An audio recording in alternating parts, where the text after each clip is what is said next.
Life Stories Exposed, the shocking story of a false conviction and the fight for justice.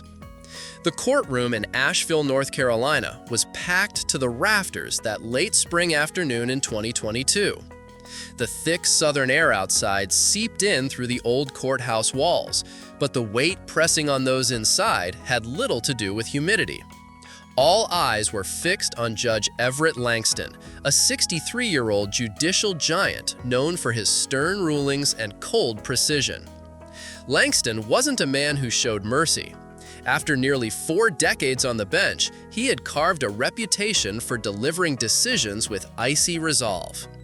His lined face and rigid jawline mirrored the thousands of fates he'd sealed with the bang of his gavel. Standing before him was 25-year-old Devin Brooks. Tall, wiry, and visibly tense, Devin kept his eyes forward and shoulders squared.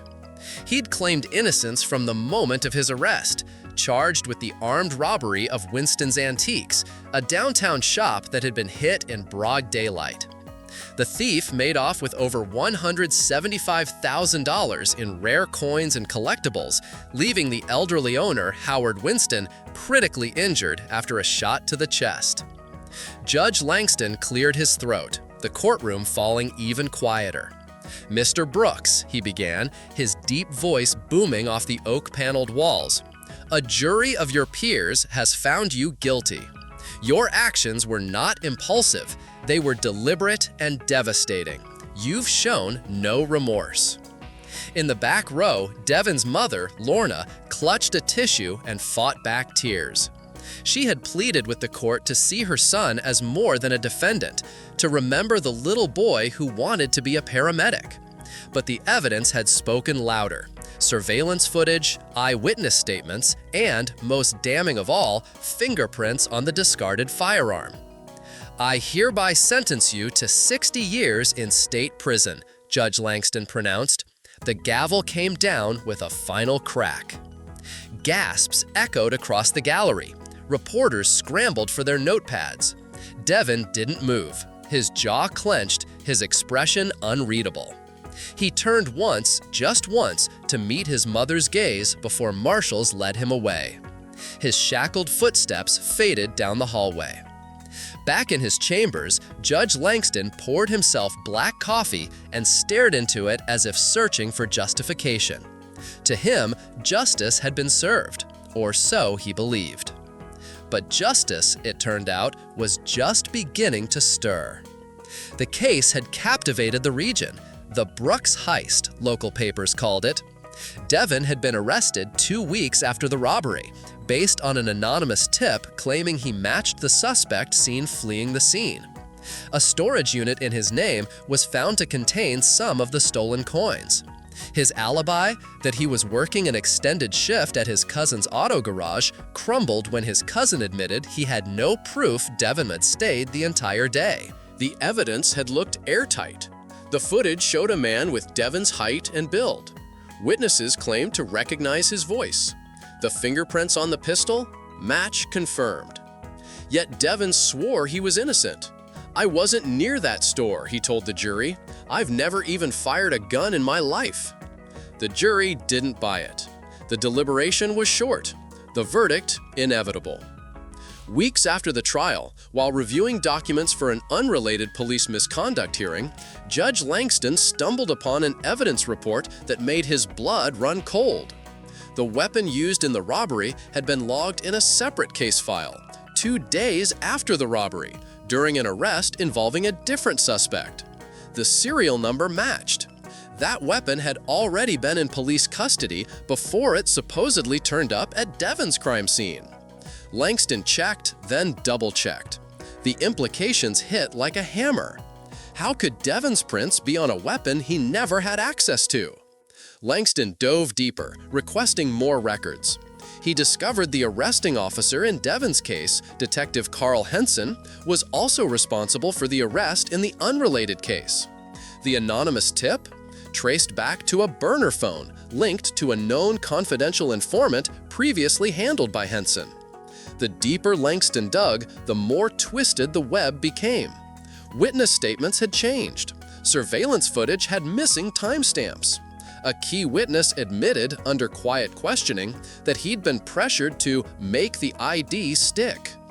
Realizing the full scale of the setup, Langston took action. He filed a motion to reopen the case and turned over all new findings to the state attorney general. An independent inquiry was launched. Detective Henson was suspended, then arrested. 3 months later, Devon's conviction was overturned in a retrial.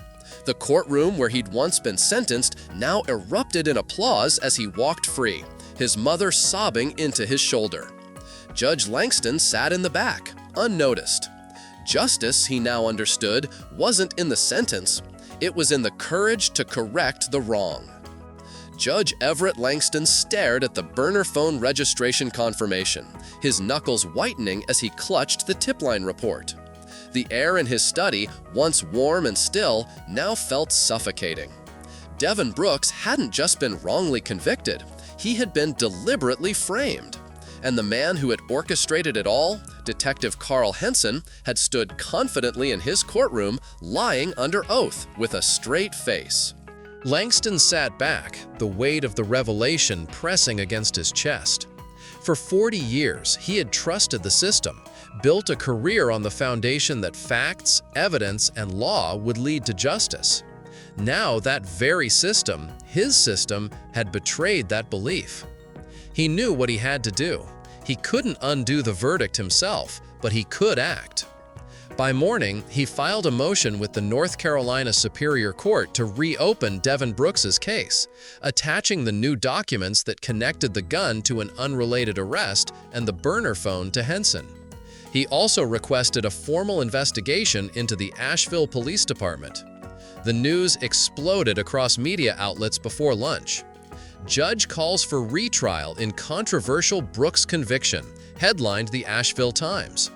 Other outlets weren't as kind. Talk radio hosts called Langston a man playing politics, and social media was ablaze with theories ranging from corruption to conspiracies against law enforcement. But Everett Langston wasn't deterred. Not now. Devon, meanwhile, sat in his cell, unaware that the man who had sentenced him was now the one fighting to set him free. It wasn't until 3 days later that Langston received a knock at his door, not at the courthouse, but his home. Nora Jensen, a retired investigator he had known from his early days on the bench, stood on his porch with a folder under her arm. "I saw the news," she said, stepping inside without waiting for an invitation. "Thought you could use a friend, and maybe a little help." Langston exhaled. "I'm in over my head, Nora. This runs deeper than one case. Henson isn't just a bad apple. He's been operating with impunity for years." Jensen cracked open the folder. "Then let's yank the whole tree out." What followed was a week of relentless investigation. Nora used her connections to access archived internal complaints. Most had been dismissed as baseless, but patterns emerged. Witnesses recanting, missing surveillance, evidence lockers logged late or without signatures. Henson's name appeared far too often. One witness in the Brooks case, a local teenager who'd claimed to recognize Devon's voice, had originally told police he couldn't be sure. Jensen tracked him down. Now 19 and working at a convenience store outside Asheville, the young man hesitated at first, but finally admitted the truth. "Henson told me to say it was Devon," he said, hands shaking. "He said if I didn't, they'd charge me with obstruction." It was enough. Armed with affidavits, forensic analysis, and undeniable proof of misconduct, Langston presented his findings to the state's attorney general. A special hearing was scheduled. In the same courthouse where he had been sentenced to 60 years, Devon Brooks sat once again at the defense table. But this time, the atmosphere was charged with anticipation, not dread. Langston wasn't on the bench. Another judge had been appointed to oversee the proceedings, but Everett sat in the gallery, behind Devon's mother, watching silently. When the security footage was shown, the same footage that had been excluded from the original trial, there was an audible gasp. It showed Henson near the antique store within minutes of the robbery, carrying a duffel bag later tied to the crime. He wasn't responding to a call, he was the suspect. Why wasn't this admitted in the original trial? The presiding judge asked sharply. No one had an answer. Later that afternoon, the district attorney's office motioned to vacate the conviction in full. The judge approved it without hesitation. The courtroom erupted in gasps, then tears. Lorna Brooks collapsed into her son's arms, sobbing. Devin stood frozen for a moment, as if unsure whether to believe the words he just heard. Then, slowly, cautiously, he smiled.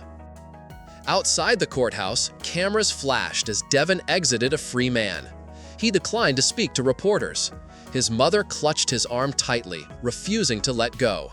From the back of the crowd, Judge Langston watched, his face solemn. A reporter spotted him. "Judge Langston, what do you say to people who think this retrial damages public trust?" He paused, then answered quietly. "The damage comes from hiding the truth, not exposing it." That night, Langston sat once again in his study, light pouring from the desk lamp onto files scattered across the surface. A new stack waited, complaints from other inmates who claimed they too had been framed. He picked one up and began to read. The system had cracks, yes, but perhaps now someone was finally willing to crawl through them, one case at a time. Heavy silence on the other end before the line went dead. At first, Judge Malcolm Brewer dismissed the calls as cowardly acts of intimidation, the kind that came with the territory when you rocked powerful institutions. But when his car tires were slashed in his driveway and a note scrawled on the windshield read, "Drop it or you'll regret it," the threat became real. Still, Brewer didn't flinch. He had spent 35 years behind the bench facing down killers, traffickers, and men who stared at him like they'd slit his throat if given the chance. But nothing unnerved him like the corruption he now stared down, a rot that had wormed its way into the very system he had long believed in. Detective Andrew Lewis, once decorated and respected, was at the center of it all. The email Hayes had uncovered made the framing of Ryan Hale deliberate and strategic. The list of fabricated evidence, phony witness adjustments, and a detailed plan to suppress the alternate suspect's involvement painted a chilling picture. Lewis hadn't just manipulated the case, he had orchestrated it. Daniel Hayes worked tirelessly by Brewer's side. "You're going to need more than the email and that one coerced witness," he warned as they pored over files late into the night at Brewer's home office. "If this goes to federal court, they'll demand every detail." They needed to tie Lewis to the stolen goods. They needed something indisputable. A breakthrough came from an unexpected source. Hayes received an encrypted message from a former patrol officer named Erica Velasquez, now living out of state under a new name. She had quietly resigned from the Fresno Police Department 3 years prior after filing a complaint against Lewis that was buried and dismissed. She had kept copies of internal memos and body cam footage, insurance, she said, in case she ever needed to prove what she'd seen. Hayes and Brewer flew to meet her in Colorado. In a small motel conference room outside of Denver, Velasquez played the footage on her laptop. In it, Lewis is seen coaching a witness, off camera, before the Carter's Jewelers interview even begins. "You heard his voice," Lewis says. "That's what you're going to tell them. You're helping put away a dangerous criminal." The witness, unsure, responds, "But I didn't see anything." Lewis lowers his voice. "We all want the same thing here. You want to help, right?" The footage alone wasn't enough to overturn a conviction, but it was enough to prove witness tampering. Enough to spark an official investigation and make Lewis sweat. Back in Fresno, Brewer filed the footage with the DOJ, alongside new statements from Velasquez and the clerk who had originally identified another suspect. Within days, a federal probe into the Fresno Police Department launched. Subpoenas were issued, internal affairs was flooded with calls. The media shifted its lens from questioning Brewer's motives to demanding answers about how deep Lewis's corruption went. That same week, Ryan Hale's appeal hearing was scheduled. For the first time in months, Brewer allowed himself a flicker of hope as he sat quietly in the back of the courtroom, now a spectator in a battle he'd helped ignite. Ryan entered, thinner, older somehow, but with a steady stride. His mother clung to his arm, her expression both fierce and fragile. The judge presiding over the hearing listened intently as Hayes laid out the evidence. Surveillance gaps, mishandled logs, altered testimony, and finally, the body cam footage. When the footage ended, a tense silence fell over the room. The judge cleared her throat. It is the opinion of this court that the original trial was compromised by deliberate misconduct. Mr. Hale's conviction is hereby vacated. The gallery erupted. Ryan dropped into his chair, stunned. His mother wrapped her arms around him, sobbing with joy. Brewer closed his eyes, overwhelmed with relief, but also with the terrible knowledge that it had taken so much to undo so little. As Ryan stepped outside into the sun, blinking against the blinding light and a swarm of cameras, Brewer stayed inside. He wasn't there for the spotlight. He was there to watch a wrong be made right. But the cost of truth was only just beginning to tally. Detective Lewis, now suspended, issued a public statement through his attorney, denying all charges and blaming a smear campaign led by an aging judge desperate for relevance. The local police union released a vague but ominous message criticizing Brewer's actions as reckless interference. A few nights later, Brewer found a bullet casing on his porch. Hayes pressed him to hire protection. "This isn't a war you can fight alone anymore, Malcolm." "I won't stop," Brewer replied quietly. "Not when there are more Ryans out there." And there were more. Velasquez's documents had named 3 other cases Lewis had manipulated. The DOJ asked Brewer to cooperate in identifying patterns across his docket, cases where Lewis had served as lead investigator, particularly those involving hasty convictions or circumstantial evidence. The judge's home office became a command center. Files stacked high, folders marked in red, yellow, green, categorized by urgency. Hayes brought in a junior paralegal to help sort it all. Brewer barely slept, but he was determined. Ryan Hale, now a free man, began speaking at high schools and community centers. He told his story not with bitterness, but with conviction. "I believed the truth would come out," he said to one auditorium crowd. "I just didn't think it would take someone like Judge Brewer to dig it up, but I'm here because he did." For Brewer, those words became his fuel. The law wasn't perfect. It could be bent, buried, manipulated, but truth, if fought for, could still rise. And Malcolm Brewer would fight, every day, until it did. The line went dead. Brewer stood frozen for a moment, staring at the phone in his hand. He hadn't expected the threats to escalate so quickly. The first few had been vague, silent calls, menacing letters, but this felt different. The harsh slash marks across his car's tires, the crude notes smeared with grease and dirt, made the reality of the battle he had chosen even more tangible. Drop it, or else. The message was clear, and the "or else" loomed large in his mind. Brewer knew the risks of pursuing the truth. He had spent decades as a judge, seeing firsthand the consequences when those in power tried to bury their misdeeds. But what he had uncovered about Detective Andrew Lewis was far worse than he had ever imagined. Brewer had seen systemic failure, sure, but this was no longer about one mistake.